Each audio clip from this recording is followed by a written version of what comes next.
Hey, legends. Welcome back to another episode of Hey, You Get a Real Fucking Job. I am your host, Reggie B, and I got a great guest on today, Jeremiah Ukponrefe. I'm sure I probably screwed that up, Jeremiah. I apologize. He's joining us this morning from Toronto, Ontario.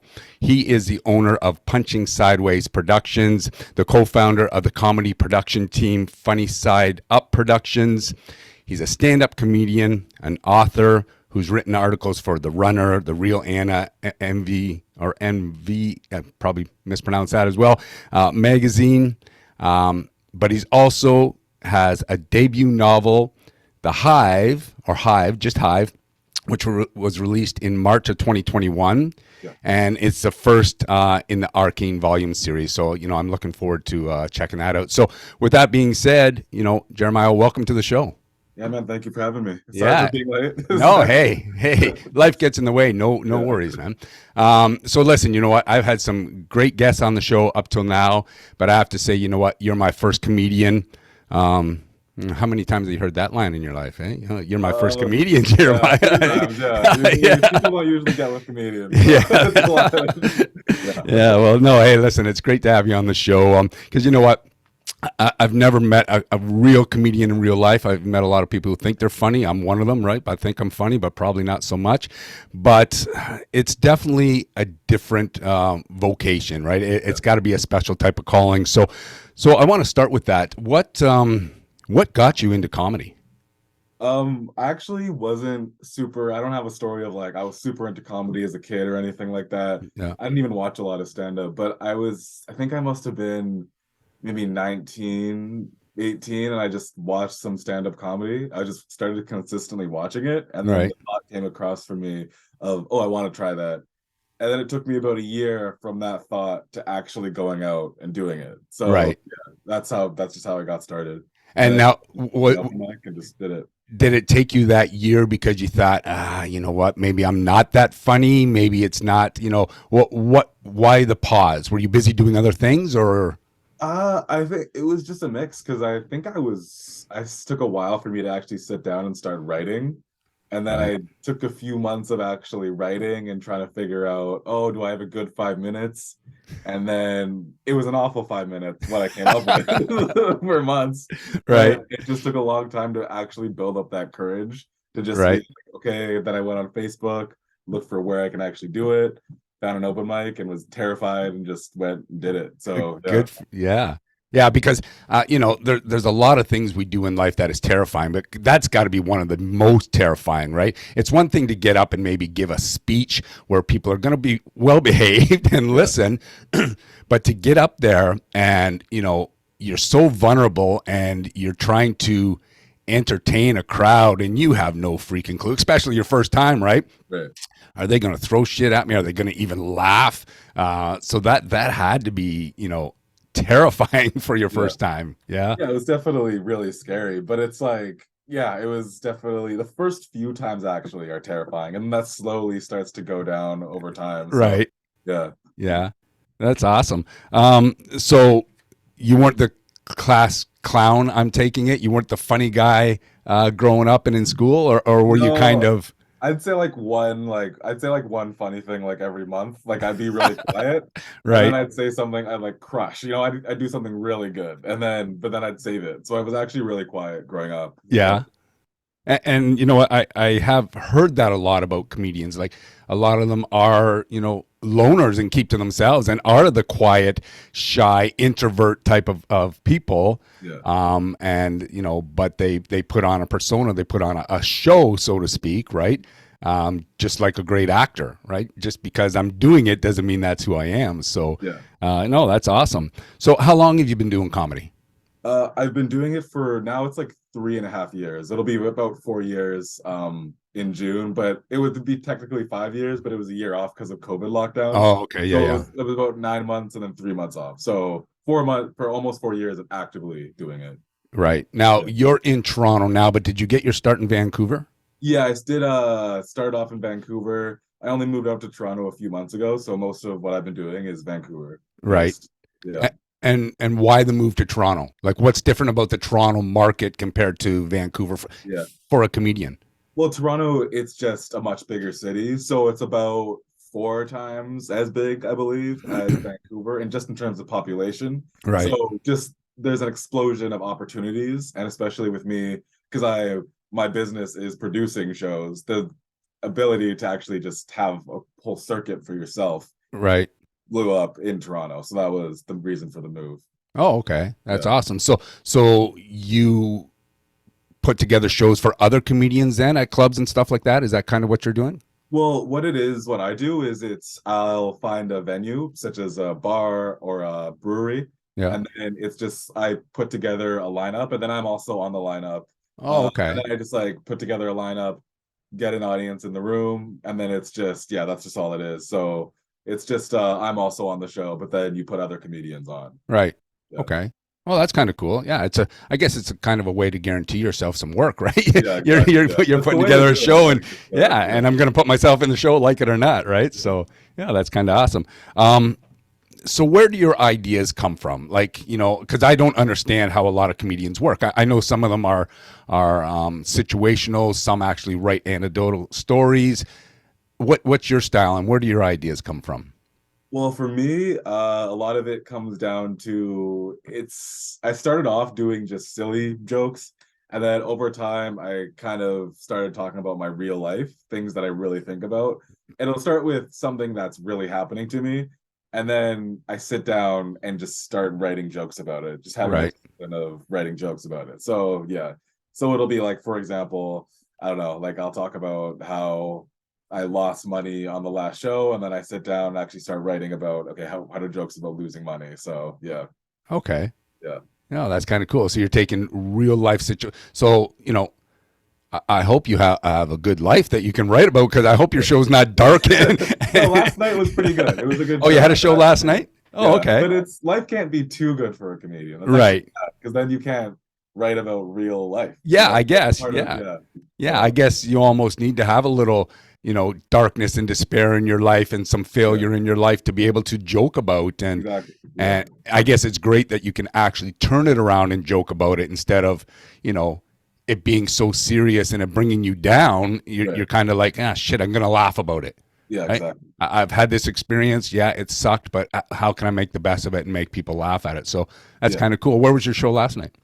It was just at a brewery, just downtown Toronto. Okay. So yeah, just Yeah. one that I put together. So it was good. It was Yeah. fun. Oh, Yeah. awesome. Awesome. Well, then, I appreciate you getting up this early to be here, because I'm sure Yeah, you no probably weren't problem. Yeah. weren't home too early. Yeah. Um, so let's use a show like last night. How much interaction do you have with the crowd? Like, do you kind of feed off the crowd? Do you care whether they're and I'm sure you do, but I need to ask, right?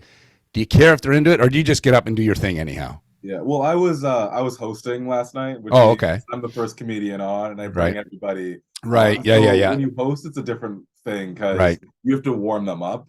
So I do a lot of crowd interaction because when you first go up, it's difficult to just start going into material. You have to, when you open the show, you have to ease people into the show because they're just Right. sitting there drinking, talking to their Right. friends. So you're the person who has to, you're like Alvin, you have to get them in the mood. So I do a lot of interaction off top. Yeah. Okay. Now, is hosting the show different than performing in the show then, as far as how you approach it? Yeah, because if I was just say doing a 10-minute set, I would do more of my established material. Right. But when I hosted, I just do a lot more of talking to the crowd, asking them questions, and yeah, because that pulls them into the show, I find. They find Right. more interest when they've been talked to, and then they feel like they're a part of it, Right. more interested. But if I just do a set, I just do my material. Okay. And speaking of your material, so um, is a lot of that scripted, or do you kind of improvise depending on how the crowd is reacting, and whether you're getting a laugh or not? Your Yeah. script may have to be thrown out the window. How do you do that? Yeah, I mean, it's like I have my bits in chunks, so it usually just do if I say like I have like a 4-minute bit, I usually try to commit to it, and then if Right. they're not into it, then I start to throw the script off, and then I'll start doing more, maybe talking to the crowd, or if I notice that they don't like edgier material, I might toss it out and then start talking. But the thing is, if it's like there's a difference in like set time, so if it's like a Okay. 30-minute set. Right. I usually do more sticking to the script because I have more time. But if Right. you say just an 8-minute set, and I do 4 minutes that isn't working, then it's fine to just be like, okay, I'll just do a 5 minutes, then talk to the crowd for 3 minutes. But if I have a lot of time to fill, I do a lot more material. Right. Yeah. Now, I would have to guess that probably a shorter set is maybe harder than a longer set, because if you have 4 minutes to make the crowd laugh and two of them didn't work, Yeah. now you're kind of under the gun to where if maybe you got a 30-minute set and it takes them 5 minutes to warm up to you and your type of humor or whatever, does that make sense? Or which one do you find to work better for you? I mean, it depends on how the show's going. So yeah, I guess 30 minutes could be a long time. It's a lot of fun. Right. But if it's not, it's the worst time of my life. So right. Yeah. it really depends on how it's going. That's just what it is. So. Right. Okay. Now, is there a certain way to prepare? Like, do you kind of research, if you're going into a certain club, the reaction that people, because I think a lot of people go to the same venues, I would assume, if it's in your neighborhood or whatever. So do you have any way of kind of doing your homework on what you think the crowd is going to be like and what type of material maybe works for that club? Or is it just kind of, you're going to get what you get regardless of who's sitting there? Yeah. There are there are certain venues that I know have a younger crowd, or I know have an older crowd. Or if I have, because I have my own shows now that I produce. So once I've consistently seen it, I can see, okay, this is an older crowd. Right. This is more of a, left crowd, more of a right leaning crowd. So it's usually when I see a place consistently, that's when I know. But if I've never been to a show before, I don't know. Then I don't really research. I just do my thing. So. Right. Right. And how hard is it when you're producing a show to get other people, to get other comedians to come to a show? Like, is it hard to get them on the docket? No. Stage time. Yeah, stage time is just people do it for free. So. Oh, really? Eh? Not for I pay. Yeah. Comedians will take anything. So. Yeah. Well, I guess right. It's got to be, and we'll talk about this, but it's got to be a very competitive industry, right? And you had talked about, in our pre-interview questionnaire about the oversaturation of the market. So why don't you talk about that a little bit? You got all these comedians who are looking to get on a docket, will do it for pennies on the dollar, so to speak, to get their name out there. So how competitive is it? Yeah, it's definitely hyper competitive. There are so many levels though. Like there's people who just do it for fun. There's people who do it maybe once every few weeks. There's people who want it to be, a super big comedian. So it's very competitive, and it's about, for me now, it's just about trying to find a way that I can do something different from what everyone else is doing. Right. That's just what I'm trying to figure out how to do. I'm not fully there yet, but I'm consistently, trying to figure it out. So, yeah. And is that why you kind of, do the production side of it? Because that's that kind of, well, if I'm not, the funniest comedian in the world, I can at least help support people who are, and I'm still in the industry. I'm still, making a buck at it. Is that kind of thought on doing the production side, or is it just, that's how I'm going to get my name out there? Well, the production side, it just has so many benefits because one, you make money. So it's right. When I do my own show, I make more money than I would have just doing somebody else's. Right. Okay. It's also a good way to build connections because I'm new to Toronto. So it's when you start to do your own show, you get a bunch of people on your show. You start meeting people. They start asking you to be on their show. Right. And it's also a way to, learn how to market, learn graphic design, learn how to do media marketing. So you're building all these skills. Right. That's required that you need to do to succeed in this business. So, right. Yeah. Okay. Now, do you keep your production company then strictly to the GTA area? Or if somebody from back in Vancouver said, hey, Jeremiah, we'd love to have you produce a show here, would you do that? Or do you kind of stick just to the GTA? Well, I've done tours. I just did my first tour last summer, and that was really fun, went all around. And I'm currently planning to go out of the city again in spring and summer. But I wouldn't be doing shows for other people. It would just be like me, and then bringing like an opener, or like having somebody open elsewhere. So it's like I'm starting to do more of that now, but just when it gets warmer, because I don't want to drive in the snow. So yeah. Right. Yeah. Well, you know what? We haven't had much of a winter this year, so it's been pretty good. So you do anything stateside at all? The United in the States. US? Yeah. Oh no, you're actually, as a Canadian, you're actually not allowed to perform in the US and make money as a comedian because you have to have a performing visa to actually Oh, do it. okay. So yeah, you have to be like a professional comedian, like you have to have credits or you have to have enough of a genuine following to apply for a visa. So unfortunately, you can't go to the States and do Oh, it. So okay. that's why Now, it's really difficult in Canada. So yeah. And that's interesting because I know there are work visas for somebody, yeah, but I wouldn't have thought that there's actually a comedy visa or a performance visa. yeah. And so you kind of mentioned credits or a strong following. How do like what's the application look like? How many people follow you on Instagram sort of Yeah. thing? Well, like Or what's well, their yeah. qualifications for saying, yeah, okay, you're established. Yeah. Well, I mean, everybody who I know who has gotten the application, who I know personally, it's just Yeah. they've been on things like, Jimmy Kimmel, things like talk shows, Okay. or they've done there's this like the Just for Laughs comedy Yeah, festival. yeah, yeah. So it's like that. Okay. Or you can go the route of you have a following. So it's like I don't know how many Instagram followers it would be. Right. Yeah, It have yeah. to be a substantial amount. So you can go though you don't have to be on TV. You can go that route. It's Right. just that's what I'm going for because when you go for the you want to be on TV, it's like you can't control that at all, but you can Right. control how you like trying to get a following elsewhere. So Yeah.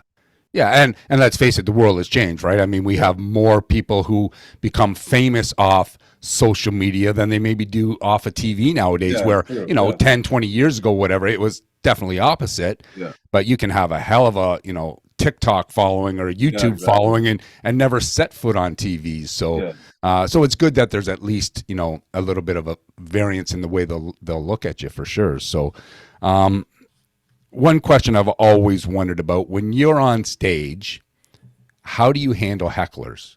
I'm sure every comedian's had to have their hecklers yeah. in their days, right? So how do you handle that? Do you kind of welcome it? Does it kind of throw you off your game? Does it piss you off? Do you want to throw something like?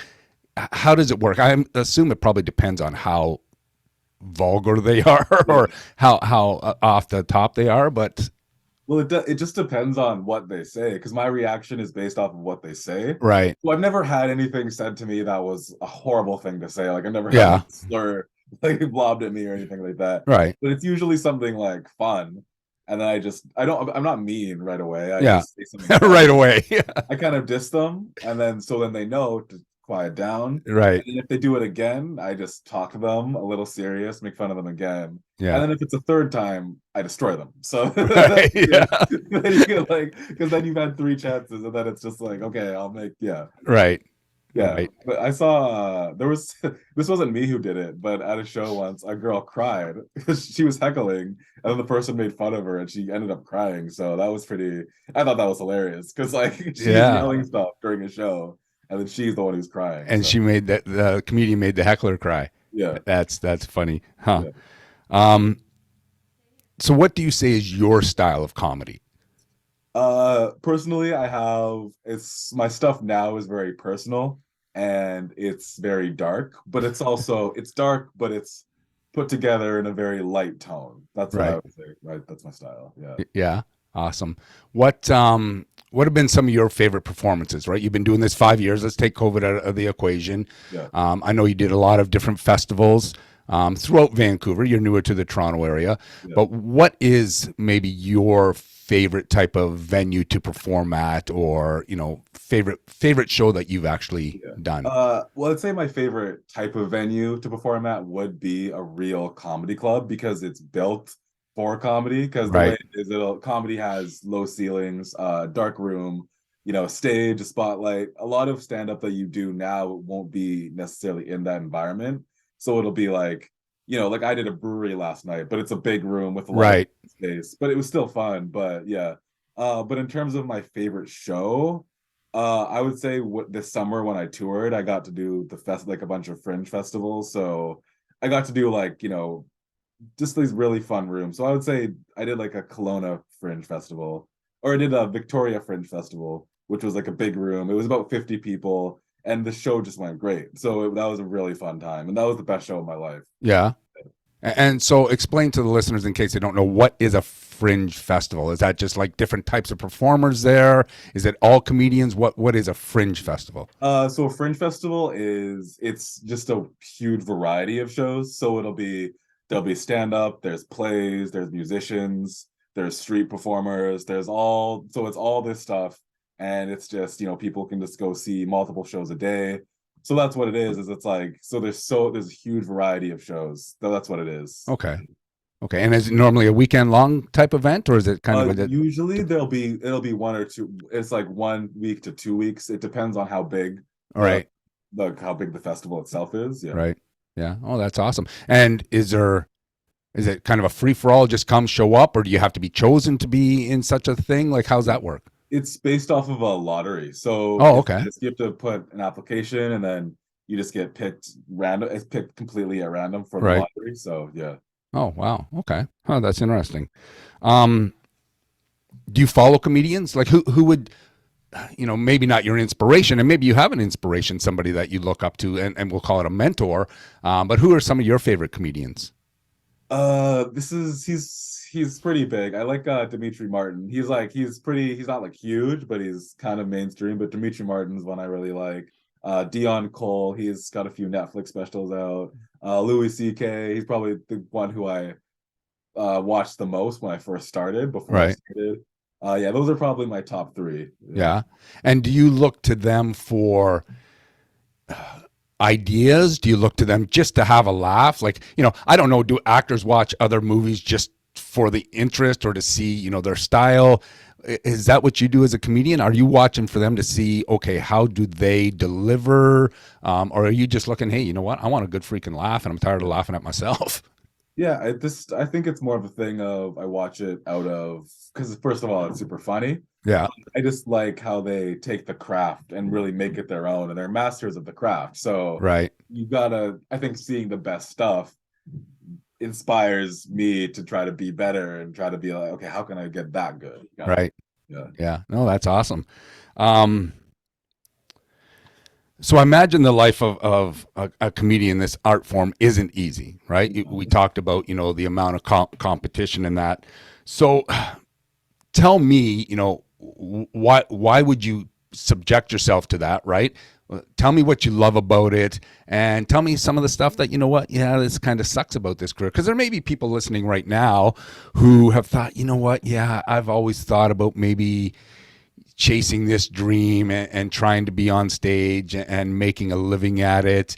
So maybe tell us, what it is you love about it, because everybody talks about, the good parts of it. And some people don't talk about, yeah, but here's the crap. Right. Yeah. And I always tell people, if you want to know what something's about, ask them the crap part of the job, because everybody likes the good parts of the job, right? Point, yeah. I'm going to take a job if you tell me this, and this are great. Yeah.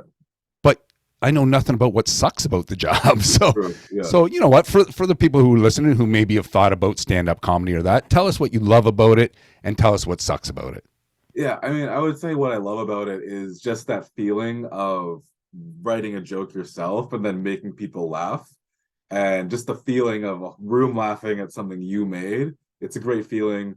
I really like the building an act and then just making it better and better and better. And just when you go out there and you do 5 minutes that crushes, it's nice to go, because that 5 minute that crushes, that's actually, you actually wrote 20 minutes of stuff and Right. 15 minutes of it wasn't good. But then, building that act and then it going really well is super fun. It's just fun in general to perform and just to play around with the craft and really start getting better and better. That's an amazing part of it. Traveling is really fun. I've had the chance to go places and then make money, places that I never would have gone before, and just Right. like I got to go travel, and that was super fun. That was probably some of my best memories, and some of it's not even nice places. Some of my some of my favorite memories are like when me a couple of friends, like we went to this like shitty small town to the shitty bar and did a shitty show, but it was Right. so fun. Yeah. It's just like, who else does this? This is a great experience. Yeah. Right. It's the journey, not so much the destination, right? Yeah, exactly. Yeah. Yeah. So just a lot of really fun, and just a lot of fun times, and just just a lot. I really like a lot of the people. So the people are great. The downside is the people aren't great. Sometimes, Yeah, 'cause, like yeah, there's a lot of, because this is the entertainment business, there's a lot of drama and clicks and shit talking. So that kind of stuff I try to stay away from, and that's another reason why I built my business of producing shows, because I just want to do a thing of like, hey, I just care about doing my circuit and touring, and that's what I'm trying to build, because then it's like you can ascend the drama of like some shows. So yeah, right. yeah. Yeah. So you find that it's more the people in the industry, not the people at the shows that, Oh no, yeah, yeah, it's more the people, like other comedians. There can be conflicts with, that's just life, is dealing right. with some other people, and Yeah. yeah. Yeah. Oh, that's awesome. Now, for somebody who's doing what you do, and I have no idea, but is it financially feasible? Like, are you, living in a van down by the river, or, no, I'm sure, and you've heard the stories where people are breaking into a craft and they just say, you know what? Yeah, I can't even afford to pay rent this month, but I'm Yeah. so dedicated to it. And I'm sure that's part of the industry. How are you finding, the financial side of it? Because yeah, we can all laugh and joke and have fun, but are you able to live? Yeah. The thing is, it's like there's so many, it's a huge spectrum, because it can be financially feasible. Like you can make money. And Right. I've done things where it's like, oh, holy shit, like I really did make money here. I've also lost money. That's the thing. And that's just Right. what it is. You have to be, in terms of making money, it's like, if you're just gonna do stand up and just do a bunch of regular showcase shows, you're gonna be making like 10, $20 a night. Oh, Uh, wow. but if you put together your own shows, and if you put together a tour and you market it correctly and you know how to sell it, you can make money. And I've done that. I'm not fully at that point where I don't have a job. So luckily, Right. I have a job that I like, that I enjoy, that helps give me some stability. Yeah. But it's just, you have to, in order to make money, you have to be an entrepreneur. That's what I find for my Right. anyway. You have to be entrepreneurial. You can't just kind of wait around and hope that, hey, I get a Netflix special. Like Yeah. that, you can make money that way, but it's possible to make money. You just have to find it, and you have to work at it, and you have to figure it out. Right. So So you have to treat it like a business, yeah, exactly. right? Yeah, You're not an employee. You're not just going to work, as a stand-up comedian and hope somebody exactly. puts you on their bill. Yeah, You're treating it like a business. You're going out and finding, those venues and stuff. yeah. Right. Okay, cool. Well, that's good. Um, so let's switch it a little bit, right? Let's talk about your writing. We've talked about the comedy, but you're not just a comedian. So Okay.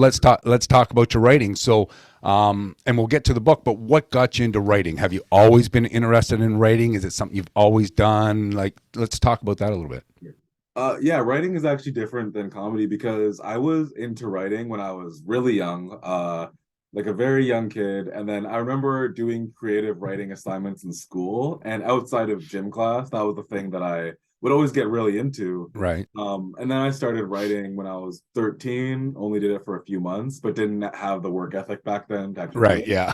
And then when I was I think 20, or maybe 19, I just watched a YouTube video on screenwriting, and I said, okay, yeah, I'm gonna start writing. And then I just started, did it, and then from then I just been doing it like 95% of days from when I watched that video to Really? now. So yeah, Wow.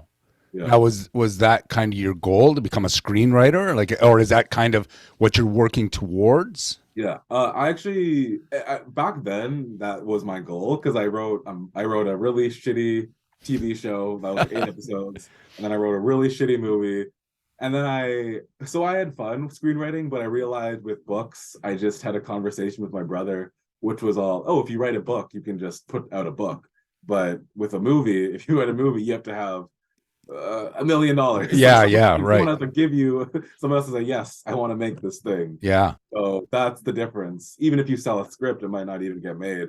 So it's just, so with books is something you can just do yourself. So Right. that's what, and I enjoy books more than screenwriting. But I think that once I finish the current series I'm writing, I do have a few ideas, so I might head back to screenwriting then. Right. Yeah. Well, yeah. And sometimes, just because we start something and it doesn't work then, doesn't mean we can't revisit it sometime down the road when Yeah. we've learned maybe a little bit more, about that industry or whatever it is. So, okay, so let's talk about Hive. Tell me about your book. Yeah. Hive, it's new adult dystopian sci-fi. So it's about there was a alien invasion a few years ago on planet Earth, and Oh, you, then you mean they didn't get shot down here recently? yeah, no, yeah. Were they in a balloon? Because they're fucked if they Yeah. were.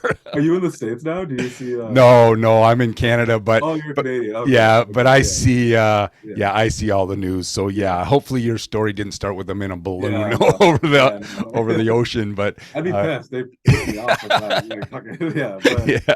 yeah. That's Okay, funny. sorry. Go on. Yeah, no, yeah. So there was just an alien invasion on Earth, and then humanity beat the alien, but it pretty much destroyed the world as we know it. So then society slowly starts to crop up, and then eventually they discover that the alien is still around. So then they have to investigate it, and then there's some twists and turns to later in the story of what the alien really is. So Right. Yeah. And how long a process was it for writing this novel? this book took 2 years from I think it was from like first sitting down and starting to finishing was 2 years. Really? Eh? Now, is that because of the putting it together part, or is that just writer's block kicks in, like, or you're busy doing other shit? Like, Yeah. what? And maybe that's normal. Maybe 2 years is normal. I don't know. I'm not an author. Um, but is that kind of a normal process, or what was your take on it? Yeah, I mean, I think that's a pretty 2 years is a pretty decent time, especially for a first book. It Okay. was just doing 6 drafts, so I think I'd finish a draft in like 3, 4 months or something like that. And then yeah, so it was just just a process of doing it because I never done it before. Right. That's my first thing. So it took a little while to do it, but yeah. Right. Now, when you say 6 drafts, what are you talking about? Like, so do you write the book and then you have somebody, look at it, a proofreader, editor, whatever it is, and then they come back and they say, you know what, you need to do this, this, this. So then you write draft two, and is that the Yeah. process? Well, I do what I personally do is I did a few drafts before somebody looked at it. Okay. In terms of story, Storyline and yeah, like in terms okay. of storyline. And then on the last draft, that's when I got a proofreader and an editor. But the thing is, I messed up and I got a cheap editor. So then so I put it out and then I didn't market it because I had to get a second editor who was Oh, a professional to go over it again and just really, really because I was getting complaints about the editing. So then I realized, okay. So if you see some of the reviews, it'll be like there's editing problems. Those aren't there anymore because I right. fixed it. Right. But I made the mistake of cheaping out and I came to learn that lesson of like certain things you just gotta pay the money to get it done right. So Right. So, yeah, and that's a huge lesson. And I guess, yeah, if you could put, any advice forward, I guess, that'd be one area. If you're looking at writing a book, don't cheap out on the editing yeah. because That's something whenever people ask me, do you have any advice for writing a first book? My biggest piece of advice before plot, before character, story is when you finish it, get a professional editor. That's right. my number one thing. Yeah. Yeah. Awesome. So I know this is number one in a series. Yeah. What's going on with volume two? Have you started it? Is it in the works? What's going on? Yeah, volume two is I'm actually on the last draft that I'm writing. Oh, So okay. this is the draft right before I get the professional editor. Yeah. I'm cheating out again. All right. Yeah, so I mean I've got like a month and a half left on Oh, this awesome. and it's getting passed off. So yeah. Yeah. So do you got kind of a release date in mind? I have a window in Okay. mind. So it'd Yeah. be around late summer, early fall is my window. Yeah. Yeah. Oh, that's awesome. Now, I know probably writing is tough, but how do you find marketing now? Do you do your own marketing for your books? Do you have a marketing company? How because you say the editing is important, but Yeah. I got to assume now you got to get your name out there. You got to get the book known. How Yeah. how do you go about the marketing part? Yeah, I mean, the marketing is another thing that is something that I knew nothing about when I first started. And I mean, I have so many avenues of how I market, but I'm still always trying to build new ideas, still trying to try new things. So, just for example, one thing I have is I'm building an email list. Right. So, Yeah. Yeah. I'm part of the service where like authors, we swap email lists. So it's like, hey, uh, it's pretty much like we both have newsletters, and then it's like we'll include each other's books in the newsletter Okay. when we send it out. So that's a way that you get a more of an audience. Right. I'm doing stuff like I'm building a YouTube channel. I sell my book at my shows, like when I'm on the road or Okay. when I have my own shows. Just podcasts like this. Yeah.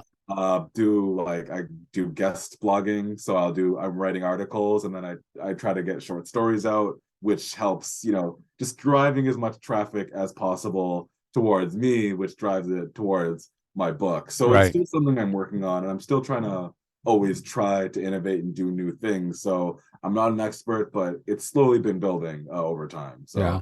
yeah. Awesome. Now, do you have a preference? Like if, you had to choose one or the other, you want to be a comedian or you want to be an author? Which route are you walking down? Yeah.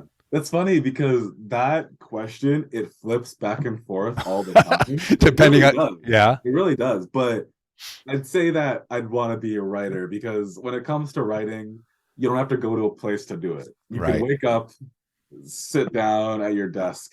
Like my bed is just right there. Like I can Yeah. just like, go here. And it's like, so I do prefer that aspect of it. Right. And I do prefer with writing is there's less of a barrier between you and an audience in terms of like really building an audience. It's really Okay. difficult to build a stand-up comedy audience or to make people buy into your product. But with a book, it's just easier to sell, I find. Right. Yeah. Okay.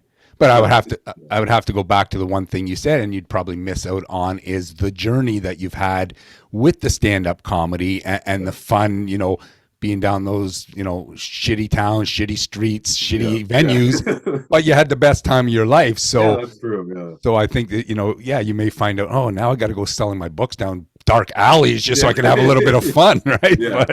But no, that's great. So we got a little bit of advice on the book side, but what about on the comedian side? Let's say somebody's here and they say, you know what, I want to get into stand-up comedy. What kind of advice can you give that? Where would you say, listen, here's what you should think about. Here's how you could get on, one of my shows, right? Yeah. How am I going to pick that next new person? What should they be doing? Well, the first thing you got to understand is it's going to be really hard, and there's a 95% chance you're going to suck for a while. You're going Right. to suck for a while. Like Right. that's just what it is. You're not going to be very good, but you just have to keep going at it, and you just have to keep writing new stuff. I would say one piece of advice too would just be ignore, you don't have to be everyone's best friend. That's the thing too. You don't have to try to, if someone treats you like shit, you don't really tolerate that kind of stuff. And just I would say eventually once you get some material together, start thinking about if you really want to do it, you have to start thinking about it as a business. You can't wait for anybody to save you, because that's Right. what I was really had my blinders on for a while of thinking that, hey, someone's just gonna take me on the road, but that's not just what happened. Is like all my road stuff is stuff that I built myself. Right. So it's just like, you really have to start, once you start getting some material together, really start thinking of it as a business and start planning, how am I actually going to make this a career instead of just hoping that things happen. Right. So, Okay. And so let's say I've written some of that material. I think I'm pretty funny.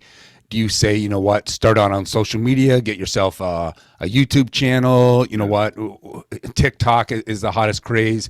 Where would you start testing the waters? Would you walk into a comedy club and say, hi, I'm here? yeah. Or is there other ways of maybe, testing your material and getting yourself out there?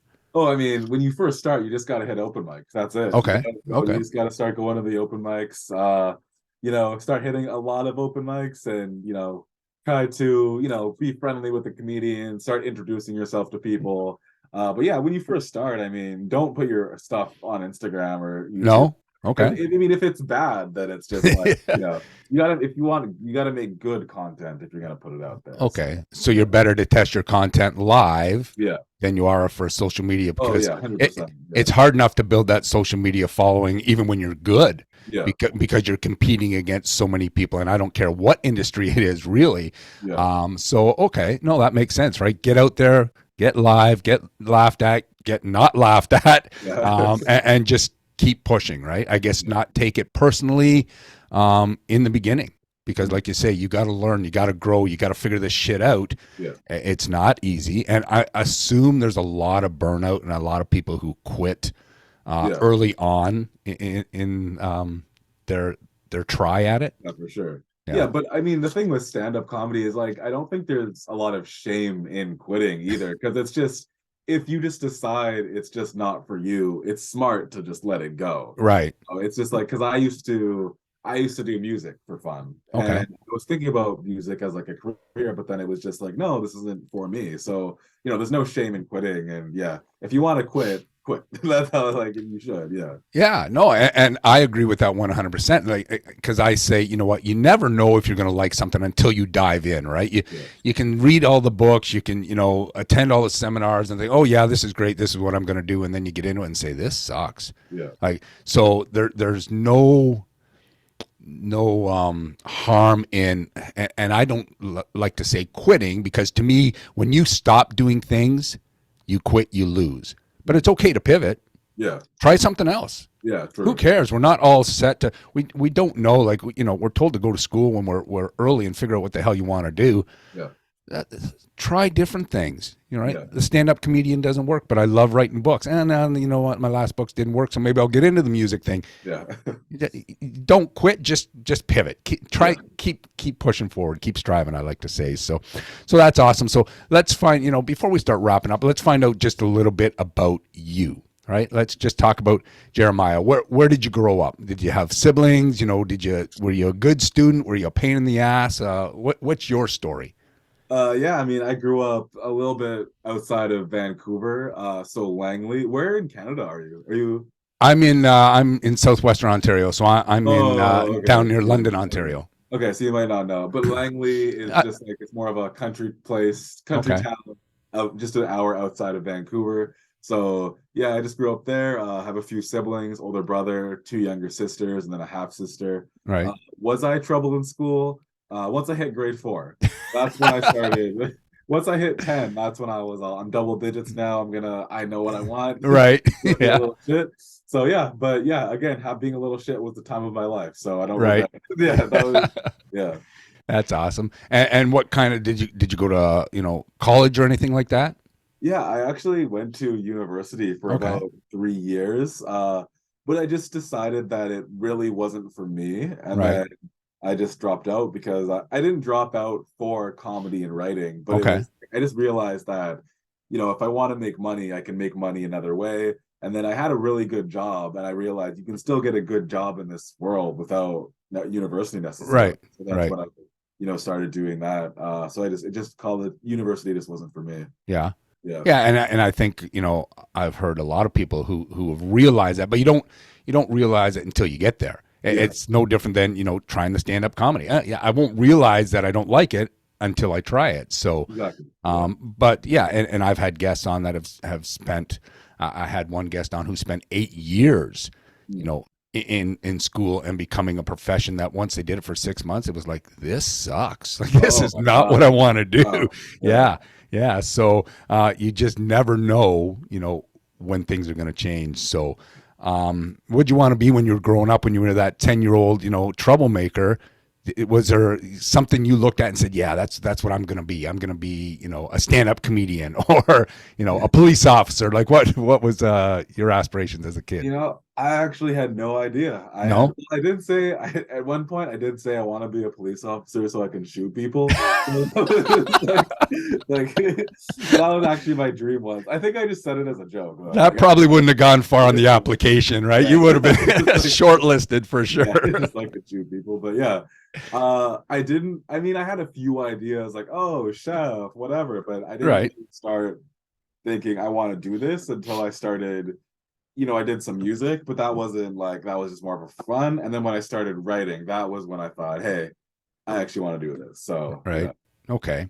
Now I imagine, with the route you've taken for your life, there had to be some self-doubt. There had to be, what did friends and family think of? Oh, you know what? I'm heading off. I'm going to try this comedy thing. And Yeah. like, did you deal with self-doubt? Did you deal with doubt of others? How did that work? Well, yeah, of course. I mean, I still have a lot of self-doubt. but that's just when things take a downturn. Right. It's just like when say like I do a show, it doesn't sell well. I just feel like, oh my God. But I think I've definitely pivoted in my mindset a lot because I'm not, my interest isn't in being some big comedian, some big writer with like Okay. movie adaptations. Like I'm okay with, my thing is like, I want to, don't have a job, but through my business of producing shows and being a comedian and writing books, I want to be able to make a living and I want to be able to make a good living. And Yeah. I think that's possible. That's doable. It's something I can do. Yeah. It's going to take a lot of work, but I just have to figure out how to do it and just keep moving forward. So that's what helps me with, beating that doubt, because I've gone a long way from when I first started. Right. In terms of doubt from others, yeah, I mean, my dad, I remember when I dropped out of university, I was living with him at the time. I was still living at home, and I sat him down and I said, "Oh, I'm thinking about dropping out of university." And he got really upset Yeah. and he was really mad. He's like, "You better think about this." And then I said, "I already dropped out." So I was like, like that day, I was just, yeah. So I just had a realization of like when I was literally in my room and I watched a video about university, Right. like as the people are saying, like the students are bored, and I was like, oh my God, it's a scam. Like so I told They my just friend, want my money. yeah. So then I just like I sat there and I just like went online. I just like dropped out of all my classes and I was like, No oh, shit. shit. Yeah. So that was a Wow. big That defining moment in my life. Yeah. Yeah. Wow.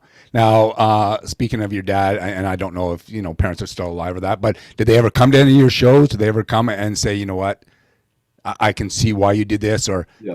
go back to school, Jeremiah, quit Yeah, wasting no. time sort of thing. Have they No, ever it's funny. shown up at your Yeah, shows? it's funny because at first I think my dad was upset, but over time he came around and came to understand that I'm choosing this path. Right. That's the thing, and it's okay. So he's come to accept it. He's all good with it now. Same with my mom; like they're both fine with it. So Yeah. I'm sure they would have preferred for me Uh, to have my university, and I yeah, think it for is sure. better to have a degree than not to have one. But it was for me, it was the time and money spent doing that Right. is time and money spent better elsewhere for me. Yeah. No, absolutely. And that's for you to recognize that and to say, you know what, this is for me. And you even made another comment there where you can look back and see, yes, I'm not where I want to be. This Yeah. isn't easy, but I'm a hell of a lot better than I was Right. at what I'm doing, compared to 5 years ago. And a lot of people don't look at that. They see, well, I'm not where I want to be. I'm not where I want to be, but look where you were. And a lot Yeah. of people don't look at that and say, yeah, you know what? Shit. I was nowhere 5 years ago. Look at me now, sort of thing, right? Yeah. So no, that's awesome. You can do that. So what do you do for stress? Like, what do you do when you have that bad show and you lost money in that? Like, do you meditate? Do you what do you do to kind of de-stress? Yeah. I mean, it's always a shitty feeling. Sometimes it's self-pity. Sometimes I'm like, oh, I gotta be honest about my flaws. Sometimes I just like, but a big thing is I think it's always a good experience because I think how could I have done better? Okay. And it's always something that pushes me to figure out, okay, how can you sell better? How can you market better? So it's sometimes I'll do boxing, meditate, but a lot of it is just being consistent on good habits, Right. helps speed. And sometimes I just have to take the hit and just be like, Yeah. okay, this shitty thing happened and, Yeah. move forward. Yeah. Yeah, no, and that's awesome that because we talk about it how regardless of what you're going to do, there's going to be failure, Yeah. right? And it's how you bounce back from that failure and the fact that you can look at it and say, okay, yeah, it sucked, but what did I learn from it? How can I do better? It's just that's that entrepreneurial mind. That's that business sense of, okay, yeah, it sucked. Well, I give up. No, Yeah. I'm going to just keep striving and learning from it. So that's awesome. So, I want to ask a couple of fun questions now. Do you have a bucket list? I actually have goals. I Okay. don't have like a full-on bucket list, but I Okay. mean, behind me, I have the next 10 years. Oh, no These shit. little papers, yeah, it's Yeah. about 10 Okay. years of, things I want to do and things where I want to be, how many countries I want to visit. Okay. But I don't have like a full-on bucket list, but I have Right. goals. Yeah. Well, yeah, I would say, but if you have places on there that you want to visit and that, some people would call them goals, bucket Yeah. list, whatever. So on, one of those pieces of paper, where's one of these places you want to visit? Well, I don't have a specific place. I just Okay. have visit X amount of countries. Oh, okay. Okay. Yeah. So it's just like, let's see here. yeah, it'll be like by like this year. I already went to Nigeria, so I want to Oh, go to another country. I do want to go to New York this year, so I want to visit two, different countries this year. right. So yeah, Yeah. I actually do want to go to New York, so that's a place where I want to go this Right. year. So Yeah. yeah. Awesome. Now, when you're going to these countries, is it just, are you checking out the stand-up comedy there, or is it just, no, I just want to learn the culture. This Yeah. is just me on vacation sort of thing. Or do you kind of add the business part into it as well? Yeah. Well, it was just, when I went to Nigeria, I went with my dad actually, because my dad's Nigerian, and it was Okay. just a visit. So I just want to visit. But I mean, when I go to New York, I'm definitely gonna hit up some open mics and just like, because it's the biggest stand-up city in the world. Right. So it's like I love to just, and then I love to watch some comedy at like, famous comedy clubs. Like there's the Comedy Cellar in New York. So I'd love to immerse myself in the comedy there, but also Yeah. just to visit. Yeah. Right. Now, are you going to get up on stage Well, I if you mean, go to New York? at the open mics, yeah. Yeah. I can't just. I'm not going up at the Comedy Cellar. Yeah. No, no, but at the open mics, you plan on, what Oh the yeah, hell I'm for going sure. to, yeah. Yeah, Oh, yeah, that's awesome. yeah. That's awesome. Who is your favorite superhero? Oh, I was a Spider-Man fan. Oh, yeah. Yeah. What about Spider-Man? What is it about Spider-Man that, I think I like Spider-Man because he was always an average guy. Well, smart, but just an average guy down on his luck right. who it really encapsulates what it's like to be struggling just as a person in your fucking 20s or whatever. Teenager. He's Right. poor, he has human problems, Yeah. so like that's I think it's a very interesting aspect. Yeah. Oh, that's awesome. Well, listen, you know what? I'm going to get ready to wrap it up here, but it's been great chatting with you. If people want to learn more, where can they find out about you? I don't know if you have somewhere that lists of venues maybe that you're going to or where your shows are going to be at. Where can we find out more? Yeah. If someone wants to, check out my books or just check out my comedy, they can go to my website, which is just www.jeremiahu.com. Or if you want to check out my shows, you can just follow me, my business on Instagram or Facebook, which is just Punching Sideways Productions. Okay. So that's just where everything can be found. Okay, awesome. And I will put those links up on the website so people can find them and follow you. And you know what? I'm not far from Toronto, so I'm definitely going to try and come out and see you. And nice. Yeah. Maybe I'll hide behind a pole and heckle you just so you don't know who it is. But something mean. Be my first mean. Yeah. See how you react. See if I can break Jeremiah. But it would be awesome. So listen, I want to thank you. I appreciate you taking the time out of your busy life. I'm going to wrap up the show here with what I call my golden nugget. And I just want to say, to all of my legends out there listening, first of all, thank you. Thank you for letting us into your world today. It means a lot to us. I would love to be able to keep coming into your world with great guests like Jeremiah. So if you can hit that subscribe button, I totally appreciate it. And we'll just keep pushing forward, bringing your dreams into reality. So let me leave you with this. And I'm sure Jeremiah can attest to this, that nobody's coming to push you. Right? Nobody's coming to tell you, hey, stop binge watching fucking Netflix. Get out there, work on your craft. No one's going to tell you to eat healthy, exercise. Nobody's writing a business plan for you. It's up to you, right? It's your job to make yourself do the crap you don't want to do. Get out of bed, get on this damn podcast in the morning, even though I'm sure you'd probably prefer to be sleeping. But too many people are waiting for the time to be right. And I got to tell you, the time is never right. There's no perfect time to get started. So stop letting excuses be your business plan. Today is the day to start turning those dreams into reality. So just get out there and, like they say at Nike, just do it. Right? So listen, that's a wrap. Thank you again, everybody. I appreciate you. Get your ass up. Get working on that dream and get out there and become that legend you're destined to be. We'll talk to you all soon.